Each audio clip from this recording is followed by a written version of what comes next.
l'enseignement, la santé, le sport, la mobilité, la finance et même l'art.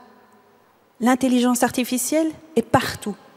Elle transforme un peu plus chaque jour notre quotidien.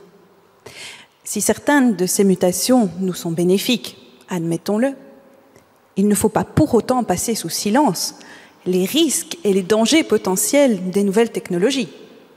En voici quelques exemples. Rappelez-vous, il y a quelques mois, une voiture autonome renversait et tuait une piétonne.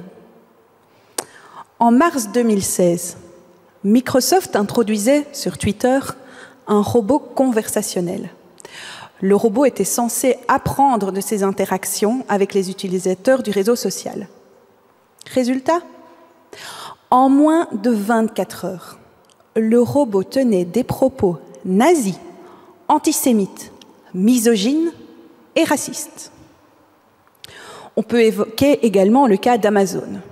L'entreprise a essayé d'utiliser un logiciel de recrutement automatique, mais celui-ci discriminait les femmes au profit des hommes.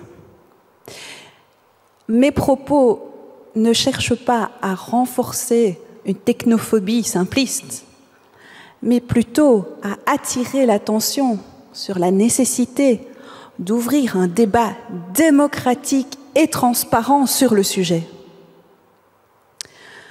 Un premier secteur qui cristallise les peurs les plus profondes est celui de l'emploi.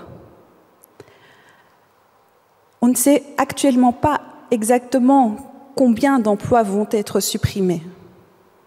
Néanmoins, on peut déjà constater que les nouvelles technologies ont d'emblée commencé à transformer radicalement le monde du travail. Les défenseurs de l'intelligence artificielle vous vanteront certainement la création de nouveaux emplois. Certes.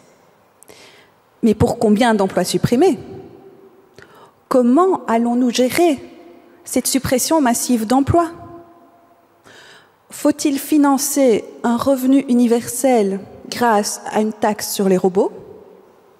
Assistons-nous à la fin du travail annoncée par Jeremy Rifkin?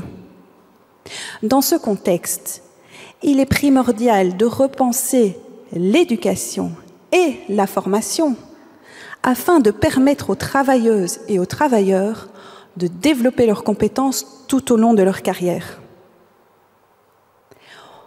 N'oublions pas par ailleurs que ces emplois sont généralement destinés à des profils hautement qualifiés, alors qu'une récente étude nous montrait que 25% des jeunes qui quittent l'enseignement obligatoire ne maîtrisent pas le français. Nous devons donc prendre les mesures adéquates afin de ne pas accroître la fracture sociale. Nous devons dès à présent mettre en œuvre les conditions nécessaires à l'émergence d'une coopération harmonieuse entre l'humain et la machine afin d'éviter une substitution de l'humain par la machine.